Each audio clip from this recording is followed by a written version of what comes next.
أشهد أن لا إله إلا الله وحده لا شريك له أشهد أن محمدا عبده ورسوله اللهم صل وسلم وبارك على سيدنا محمد عبدك ورسولك النبي الأمي وعلى آله وصحبه أجمعين رب اشرح لي صدري ويسر لي أمري واحلل من لساني يفقهوا قولي ربنا زدنا علما ورزقنا فهما واجعلنا من الصالحين ya Allah ya Rabb yang Maha Pengasih lagi Maha Penyayang.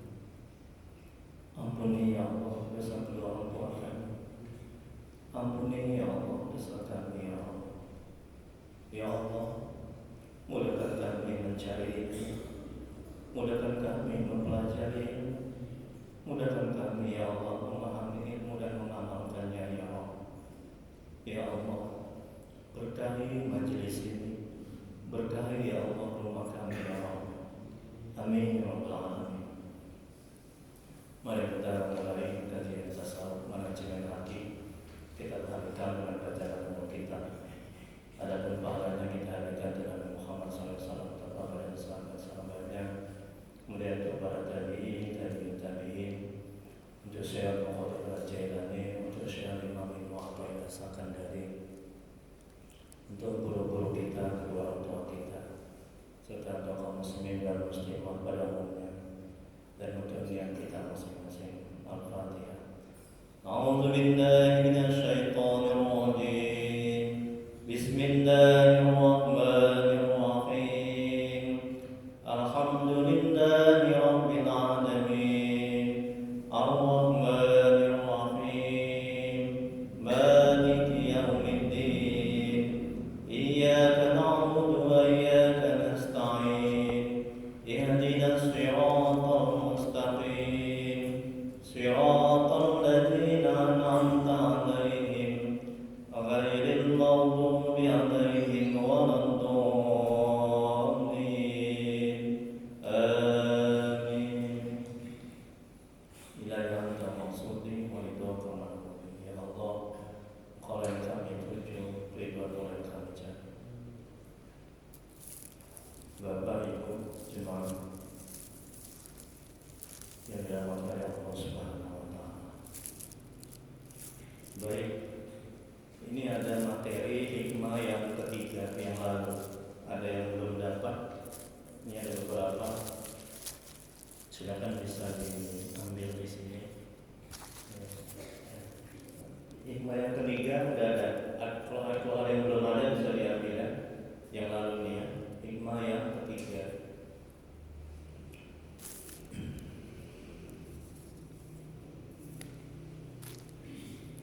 Baik, kita ulang sedikit ya tentang hikmah yang ketiga yang lalu, satu lalu. Syekh Al-Imam Ibnu Athaillah Sakandari, semoga Allah merahmati dan meridhoinya. Beliau mengatakan ini hikmah yang ketiga. Sekarang kita masuk hikmah yang keempat. Himmah, keinginan yang kuat tidak dapat menembus dinding takdir. Nah, itu hikmah yang lalu ya. Jadi betapapun keinginan kita yang kuat, cita-cita kita yang kuat, kemauan kita yang kuat, usaha kita yang maksimal, yang sungguh-sungguh, itu tidak dapat menembus dinding takdir Allah. Itu tidak akan dapat merubah ketentuan Allah, takdir Allah. Jadi Al-Imam menjelaskan di sini agar kita tidak sakit hati, tidak kecewa, tidak putus asa ketika apa yang kita inginkan belum terwujud. Ketika apa yang kita usahakan tidak terkabul atau belum terkabul. Ketika cita-cita kita yang sudah tinggi, yang sudah mentok, yang sudah bagus, ketika belum tercapai, kita tidak akan kecewa. Karena apa? karena di situ ada ketentuan Allah, takdir Allah. Jadi sebelum alam ini ada, sebelum kita diciptakan oleh Allah, itu Allah sudah menulis di kitab Lauh Mahfuz ketentuan-ketentuan kita, takdir kita, baik ketentuan yang baik maupun ketentuan yang buruk. Kemudian kapan kita mati, jodoh kita, rezeki kita selamat atau celaka, masuk surga atau neraka, itu semuanya sudah ditentukan oleh Allah, sudah tertulis dan sudah selesai diciptakan oleh Allah. Dan apa-apa yang kita jalani di dunia ini, itu semuanya sudah selesai diciptakan oleh Allah, ditentukan oleh Allah, dan ditulis oleh Allah. Kemudian bisakah takdir Allah itu berubah? Jadi yang tadinya seseorang itu ditakdirkan masuk neraka, jadi bisa masuk surga. Bisa dengan apa? Dengan doa dan dengan beramal ibadah. Yang tadinya ditakdirkan dia miskin, buah dari doanya dia menjadi kaya. Untuk itu agama mengajarkan banyak-banyaklah kita berdoa. Nah, itu kajian kita yang lalu. Hikmah yang ketiga. Bagi yang baru datang atau yang di luar, tolong dikasih ini materinya. Nanti biar nggak lupa, biar jangan salah pemahaman. Nah, itu Pak Haji tolong.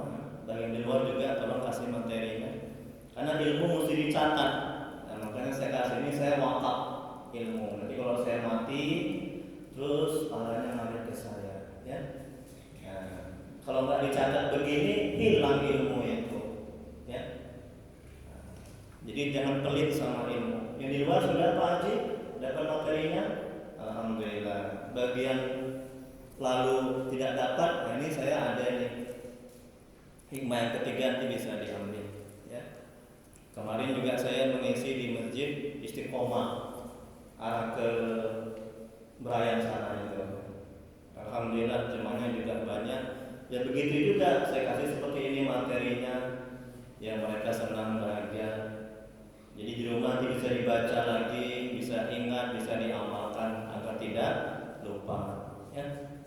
Baik, kita masuki hikmah yang keempat.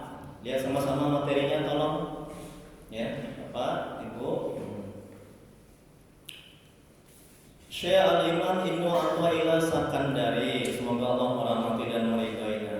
Jadi Pak Haji, Ibu, kalau kita menyebutkan ulama-ulama yang wali-wali Allah, orang-orang sufi, itu kita doakan, kurang beradab. Apalagi Masya Allah, Tabarakallah. Ini Al-Imam Ibnu Athaillah ini ulama besar ini. Ulama Mesir yang sangat besar, ulama sufi yang sangat besar, jasanya sama Islam ini sungguh banyak. Aduh, kurang beradab kali kalau kita nggak mendoakan. Kita hanya ngambil ilmunya aja, tapi dia tidak kita doakan. Aduh, kurang beradab ya. Nggak sanggup saya. Makanya semoga Allah merahmati dan meridhoinya. Amin ya rabbal alamin. Jangan lupa itu Imam Ghazali, kemudian Syekh Abdul Qadir Al-Jailani, itu wali kutub.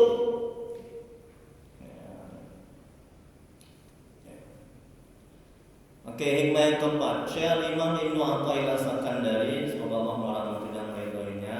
Beliau mengatakan, tenangkanlah jiwamu dari takbir. Masya Allah, tabarakallah. Nikmat kali hari kami, alhamdulillah. Tenangkanlah jiwamu dari takbir. Apa takbir? Takbir itu mengatur dan mengurus perkara duniawi. Jadi Al-Imam menjelaskan kepada kita dalam perkara duniawi, kita nggak boleh berusak-berusuk, kita nggak boleh tamak, kita nggak boleh rakus. Rezeki kita sudah selesai dibagi, sudah selesai, ya.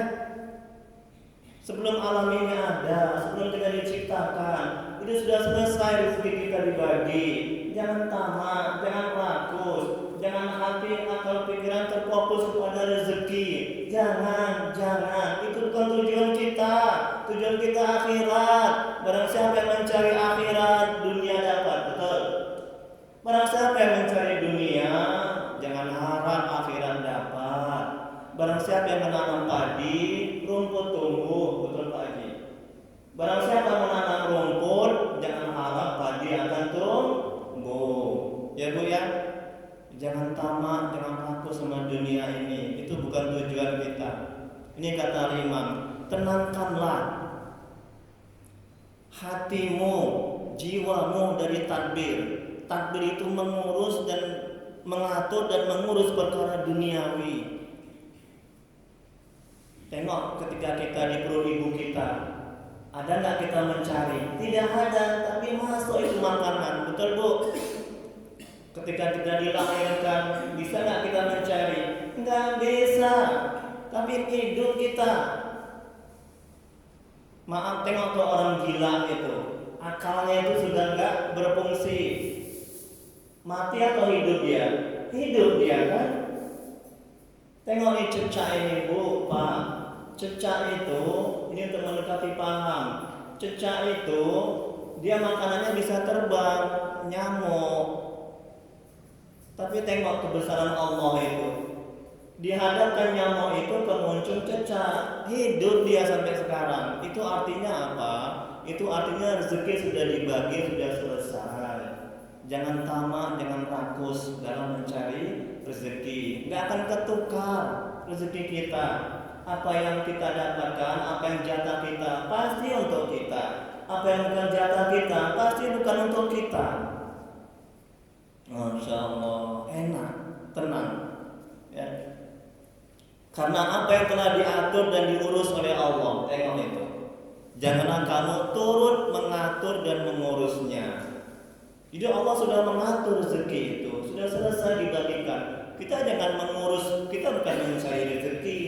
Kalau kita cari belum tentu ada, tapi menjemput rezeki. Rezeki sudah ada, tapi kita menjemputnya dengan cara yang Allah ridhoi, dengan tuntunan agama, itu yang mesti kita lakukan.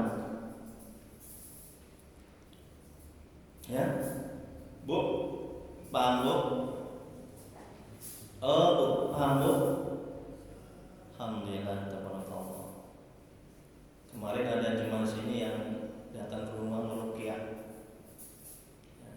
Alhamdulillah, udah sehat ya. Mungkin nggak datang, mudah-mudahan bisa datang. Penjelasannya kita lihat Bu. Pak, kita sebagai manusia untuk kelangsungan hidup serta memenuhi kebutuhan haruslah berusaha dengan bekerja. Ketika berusaha diiringi dengan bertawakal, menyerahkan segalanya kepada Allah dan pasrah kepada qada dan qadar Allah, kepada ketentuan Allah. Tengok nih kata Al-Imam. Kerja itu ibadah. Jadi ketika kita kerja, jadikan niat kita itu karena Allah dan mengharap ridha Allah dan menjalankan perintah Allah. Kita kerja bukan untuk menghasilkan duit, bukan untuk menghasilkan apa yang kita inginkan, yaitu rezeki. Tidak, ini perintah Allah. Kalau ini kita pahami, manajemen hatinya, kita enggak stres, kita enggak sengsara ketika apa yang kita usahakan belum terkabul. Paham Bu? Jadi jadikan kerja itu untuk ibadah. Ini kata Al-Imam. Kenapa Allah suruh bekerja? Kerja kan wajib, agar menjadi ladang amal, agar menjadi ibadah. Kalaulah Allah suruh hanya ibadah saja, sholat saja, pasti nggak ada lagi yang sholat, bosan, betul kan? Tapi Allah jadikan berbagai macam ibadah. Ada kerja, ada sedekah, ada sholat, ada zikir, ada baca Quran. Apa hikmahnya? Agar kita tidak bosan. Jadi niatkan ibadah. Ini kata Imam, bertawakal dan menyerahkan sepenuhnya kepada Allah dan pasrah. Jadi jangan hati akal pikiran, ini manajemen hatinya, perhatikan. Jadi hati akal pikiran jangan terfokus kepada dan jangan bergantung kepada usaha kita dalam menjemput rezeki. Hati akal pikiran jangan bergantung bersandar kepada kemampuan kita, kehebatan kita dalam menjemput rezeki. Kalau itu yang kita lakukan, stres kita, menderita kita, sengsara kita, sakit hati kita, ketika apa yang kita usahakan tidak dibalas, ketika apa yang kita kerjakan tidak dipuji, ketika apa yang kita lakukan dihina. Itu manajemen hatinya. Tapi niatkan, kata Imam, semata-mata karena Allah, mengharap ridha Allah dan sebagai ibadah, kita akan mendapat pahala. Baik, selanjutnya Allah berfirman dalam Al-Quran, barang siapa yang bertawakal berserah diri kepada Allah, pasti Allah mencukupi kebutuhannya. Quran surah At-Talaq ayat 3. Kemudian hadis Nabi Rasulullah SAW bersabda, sesungguhnya Allah telah menjadikan ketentraman dan ketenangan dalam ridho dan yakin. Tengok itu.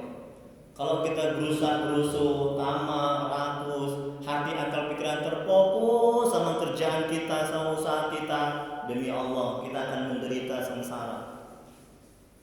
Enggak yakin kita akan qadar dan qadar Allah, akan ketentuan Allah.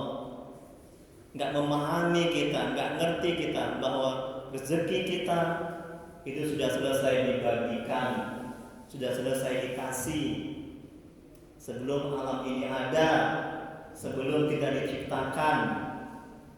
Pemahaman akan hal itu di manajemen hatinya, Bu, tolong perhatikan. Pemahaman akan hal itu membuat kita itu bisa bersabar ketika apa yang kita usahakan belum terkabul. Pemahaman seperti itu membuat hati kita tenang, kita nggak stres, nggak menderita.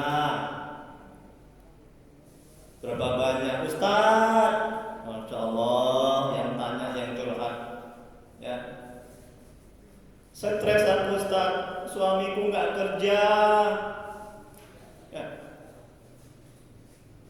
Stres aku menderita aku, Ustaz, stres aku menderita aku, susah kali cari kerjaan. Ini akibat dia bergantung bersandar kepada usahanya. Dia nggak yakin bahwa rezeki sudah selesai dibagikan. Sibuk dengan dunia, tidak sibuk dengan akhirat, siap-siaplah menderita. Sibuk dengan akhirat, dunia ikut. Sibuk dengan dunia, akhirat tidak ikut. Berikutnya, Syekh Ibrahim Al-Khawwas, semoga Allah merahmati dan meridhoinya. Amin. Beliau mengatakan, jangan membebani dengan apa yang telah dijamin di dunia. Tengok nih, ya Bu. Jangan membebani dengan apa yang sudah dijamin. Tengok sampai sekarang kita lupa. Ada nggak yang kelaparan kita ini? Masya Allah. Ya. Masih bisa ibadah. Jadi rezeki yang paling berharga, rezeki yang paling bernilai, ma'rifatullah, mengenal Allah. Bukan dunia, bukan harta, pangkat, jabatan. Ini akan binasa, akan hancur. Betul? Enggak dibawa harta, pangkat, jabatan istri, secinta-cintanya istri kepada suami. Enggak ada yang mau ikut ke kuburan ketika meninggal. Ya.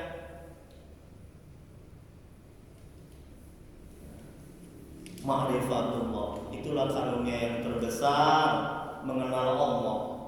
Barang siapa yang mengenal Allah, nanti ada di hikmah berikutnya itu.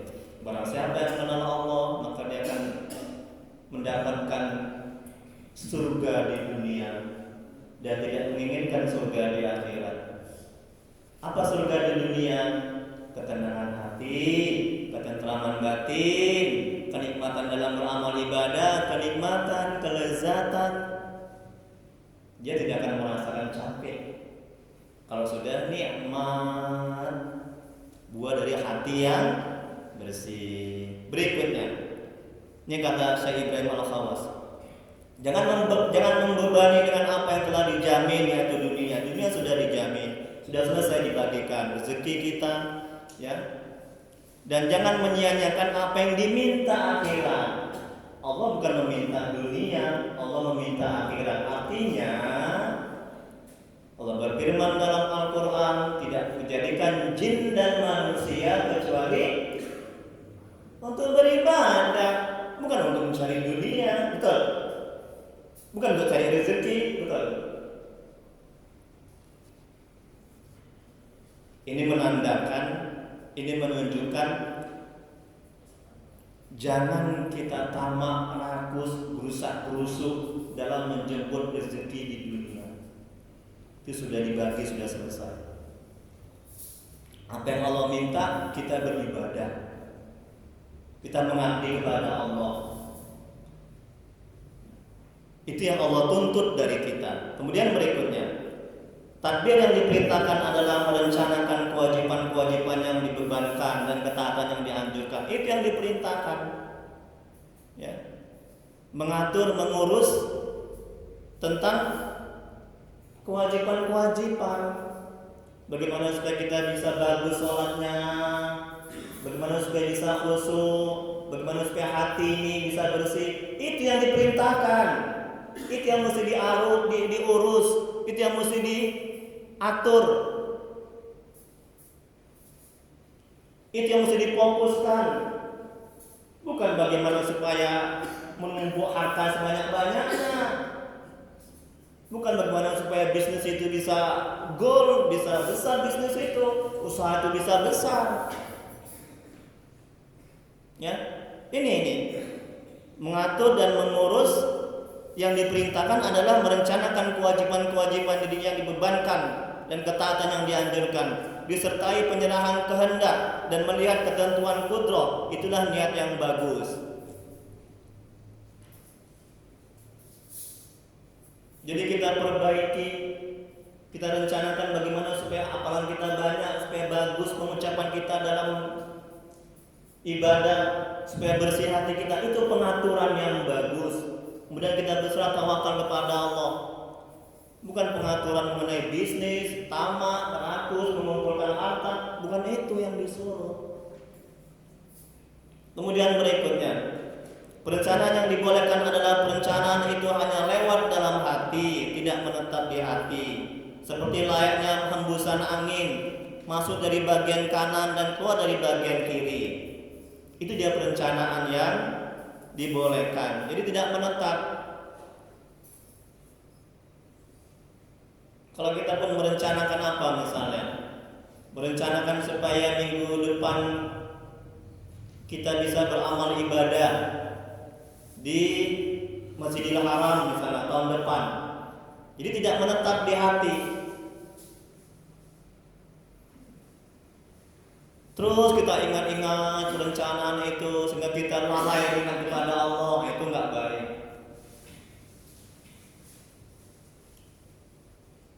Inilah yang disebut perencanaan karena Allah. Itulah merupakan karakter orang-orang yang bermakrifah, orang yang mengenal Allah.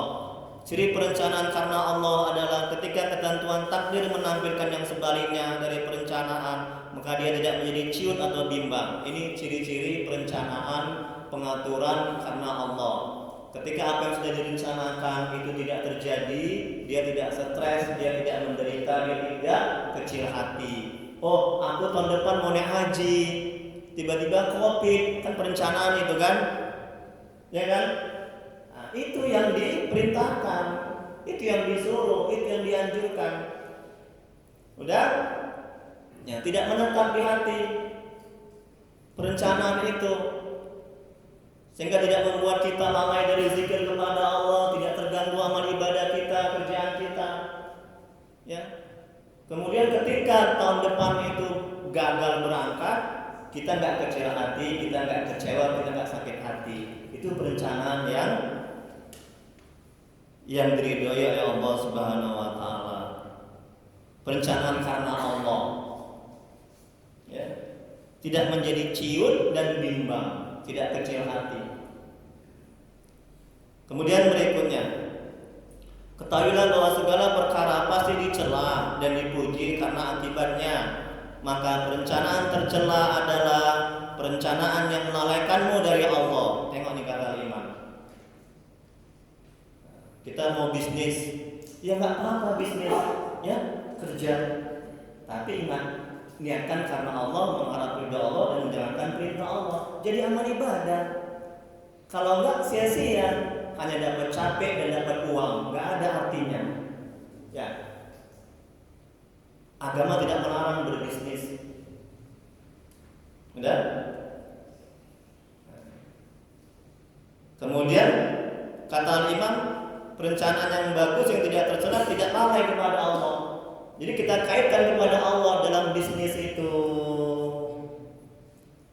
Kalau untung kita gunakan di jalan Allah, berinfak, berwakaf. Itu yang dimaksud dengan bisnis tidak melalaikan akan Allah.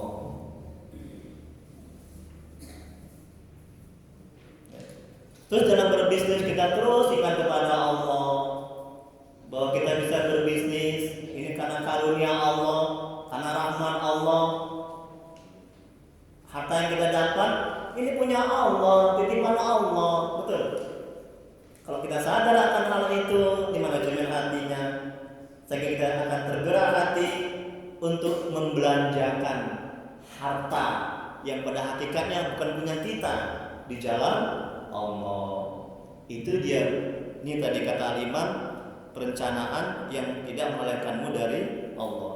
Kemudian apalagi mengabaikanmu dari melayani Allah dan menghalangimu untuk berinteraksi dengan Allah. Sedangkan perencanaan yang terpuji adalah yang mengakibatkanmu dekat kepada Allah.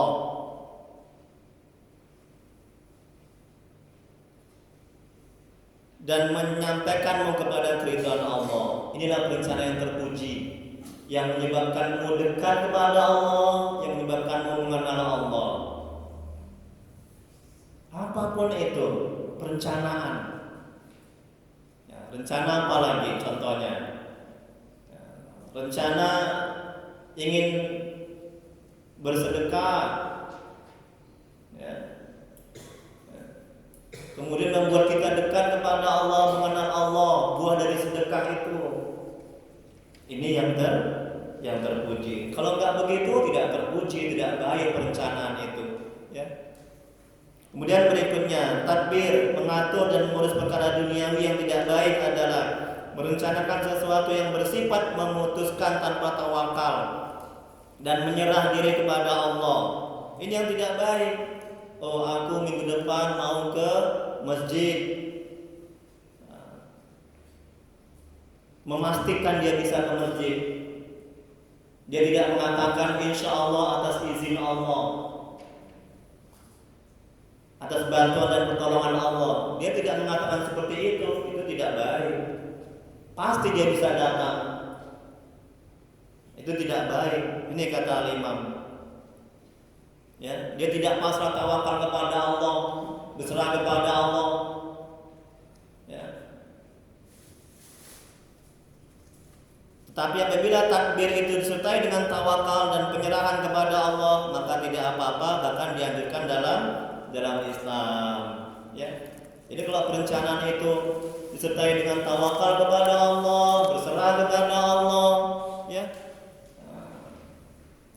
Dia ingin ujian sekolah di kampus, dia merencanakan itu, dia belajar, ya ikhtiar, dia usaha, dia belajar itu karena perintah Allah, bukan supaya ingin lulus.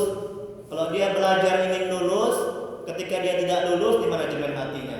Ketika dia tidak lulus, dia akan kecewa, sakit hati. Tapi kalau dia belajar untuk menjalankan perintah Allah, ya sebagai amal ibadah, kemudian dia tawakal, berserah diri kepada Allah. Ketika dia tidak lulus, dia tidak akan kecewa dan sakit hati. Ini manajemen hatinya agar kita tidak terjebak kepada syaitan, jin dan hawa nafsu. Ya, mesti kita kelola hati kita. Ya. Kemarin datang lagi ke rumah ibu-ibu, suaminya lincah lagi. Banyak kali suami lincah lagi sekarang kita. Tak tahu karena COVID atau apa. Saya datang kali ini dapat pasien saya, suaminya lincah lagi, mau menikah lagi. Ibu itu stres, ini berhubungan dengan kaji kita ini ya. Ustaz tolong Ustaz, ruqyah Ustaz, katanya, nangis dia. Kasihan juga saya lihatnya itu. Jadi saya bilang sama ibu itu, Bu, kalau ibu bergantung bersandar kepada suami, kepada kemampuan, kepada amal ibadah, demi Allah ibu akan stres. Ya, nggak akan Allah tuntun ibu, nggak akan Allah tolong. Nih kaji kita nih sekarang ini berkaitan dengan kaji kita ya. Menyerahkan kepada Allah ketika kita takbir, ya takbir itu merencanakan, mengurus, menyerahkan kepada Allah, tawakal. Saya bilang sama ibu itu di rumah saya, nanti saya upload di YouTube nih, nanti dia nonton nanti. Saya nggak bilang nama ibu ya Bu ya, saya bilang dulu. Itu aib haram ya. Cukup cuma saya aja udah gitu aja. Nonton dia nanti ini ya. Ibu akan stres menderita. Tapi kalau ibu bergantung bersandar kepada Allah, kepada rahmatnya, kepada karunia-Nya, demi Allah ibu akan tenang. Allah akan tolong, rahmat Allah akan turun ke dalam hati ibu.